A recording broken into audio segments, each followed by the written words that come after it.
school before becoming a politician. Let's talk about history books.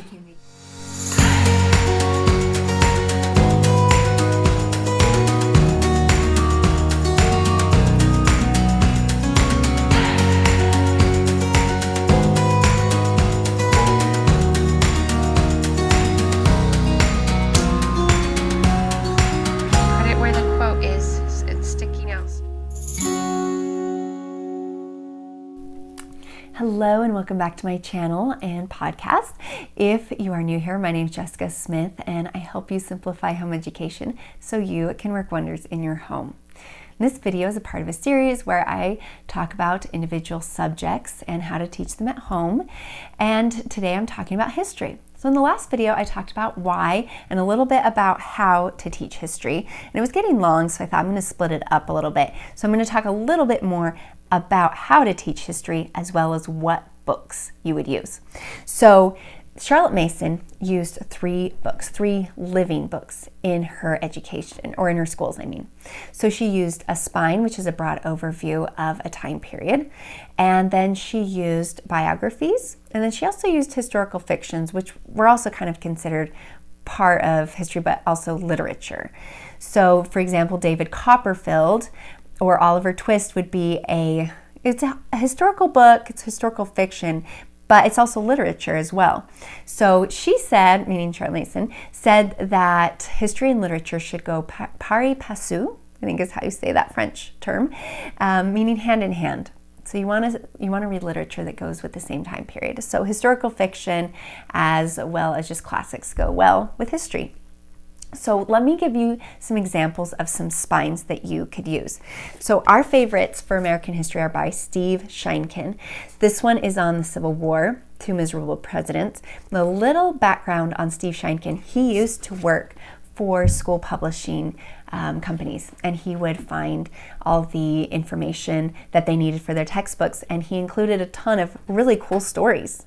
And the publishers just threw them out. And he was really discouraged. He's like, you're going to teach kids to hate history because you're throwing out all the good parts. So he became an author on his own and started writing history books.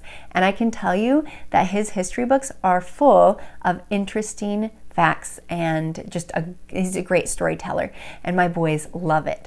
In fact, I'll find them reading it on their own outside of school. Another good one for world history is Story of the World. This one is good for, I'd say, like 5th, 6th grade and under. All my boys enjoy this one, and so we supplement, or I guess I wouldn't say supplement, we use that as a spine. And some other good spines for that same age, 6th grade and under, is Stories of America, and this is from Charlotte Mason. And this one I really like. I'm using this one because Steve Sheinkin does not have a book for the 20th century. He just wrote a lot of individual books about individual events that I feel are more suited for middle school and high school. So we use simply Charlotte Mason for American history. Now for older kids, I would say 6th grade and above, History of Us by Joy Hakim is really good. I wouldn't use it for kids under 6th grade. I tried it with my son. He wasn't super interested. And the reason is that she goes into a lot more of government and politics, and instead of just stories about people and, interesting, funny things, it is more bringing in government and politics into American history. But that one is a really good one for other kids or older kids. Now, I try to find books that are as unbiased as I can. And there were reviews for A History of Us. Some people really like it. People who didn't like it said it was too liberal. Some said it was too conservative. I feel like if there's people saying it's a little more liberal and people saying it's a little conservative, I feel like maybe it's got a good balance. So whether you love it or hate it, I feel like she does a good job of telling American history in a narrative form. Now, you can also find books. I love books by Russell Friedman. However, his storytelling he does a good job. Sometimes it can be a little dry, in my opinion. I feel like this one is really good for older kids, like middle school and maybe even high school for certain events, certain topics.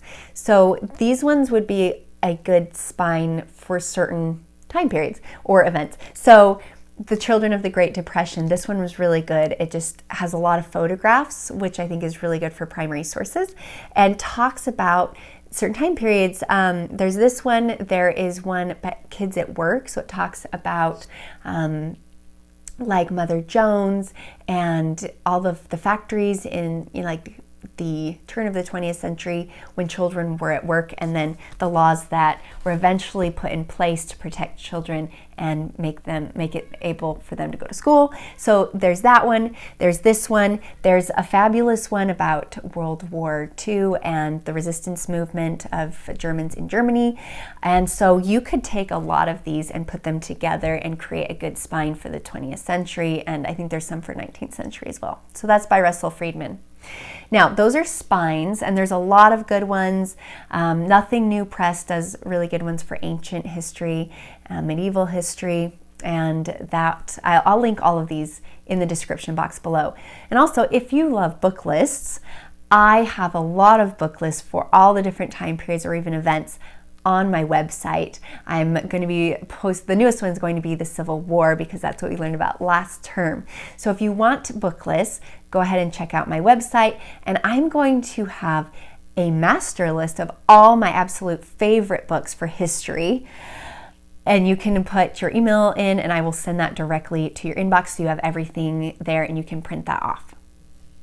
So there's spines. What do you add to that? Well, you can do some books by books about a certain person. So this one, Childhood of Famous Americans, this is a good series, and it has lots of different people from all different walks of life. It could be presidents, it could be musicians, it could be like Walt Disney, actors, all kinds. So these are good ones that my boys have enjoyed. For musicians, Opal Wheeler has a great series, and we just finished reading about Robert Schumann.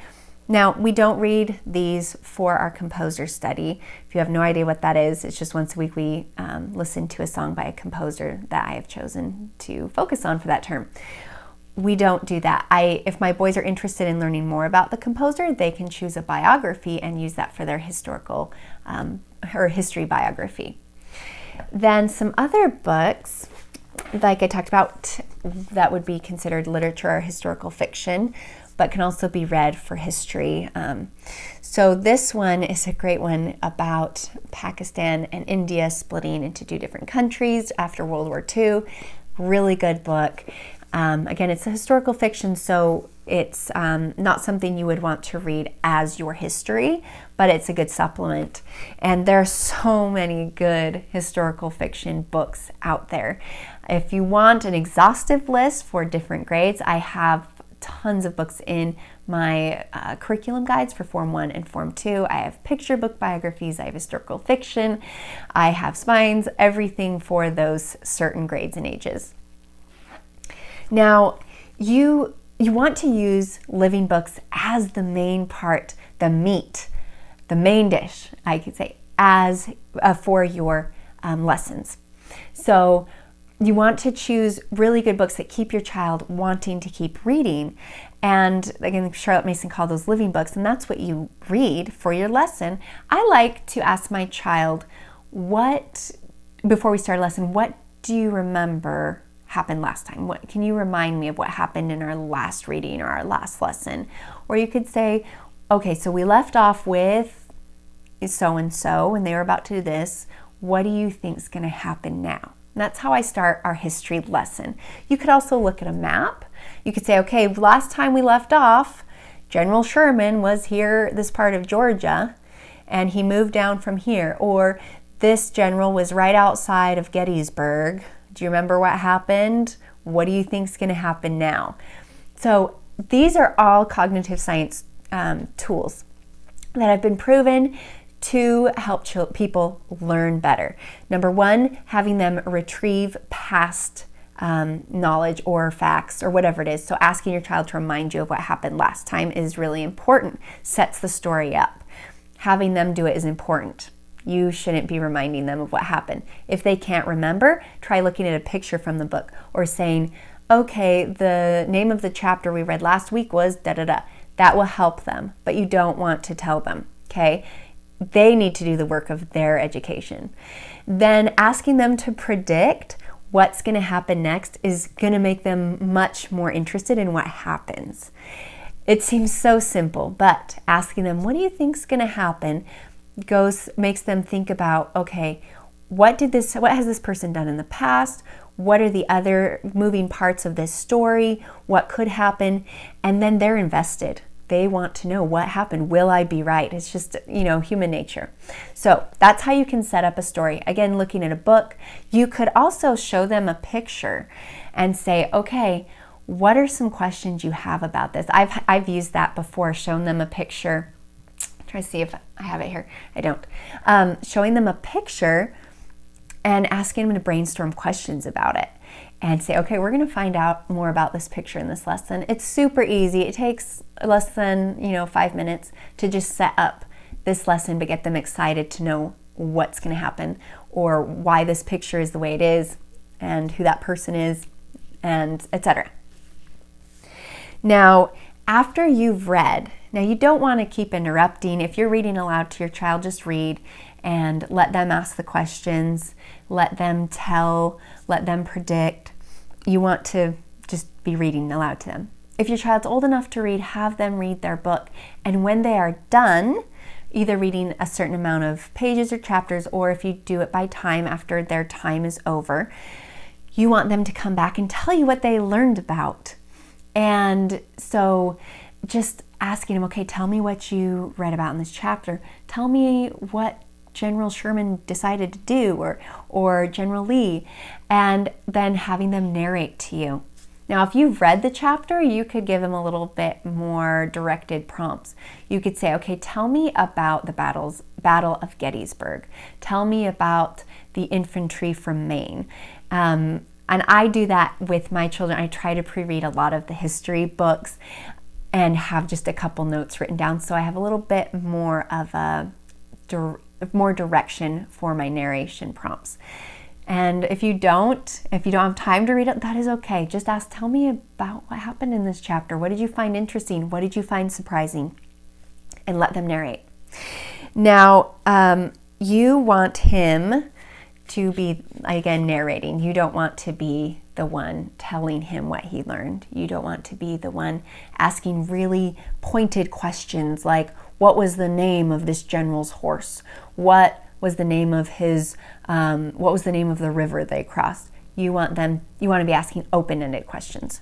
And some other things that you can bring into your lesson are primary sources, which would be speeches or sounds. You could do photographs. You can do letters or other documents. Now, one of my favorite resources for documents or speeches is this one. It's called Words That Built a Nation. And this one has what I think are the most important things for at least middle schoolers to know. And even my 6th grader has read some this year, like the Gettysburg Address. I have them read. Now, it has some introduction. If they haven't been introduced to this document or person in their history reading, then that gives them a good introduction. And then it has the whole document in here. And then I have my child read it with a Post-it note to write down words that they want to look up, ask questions.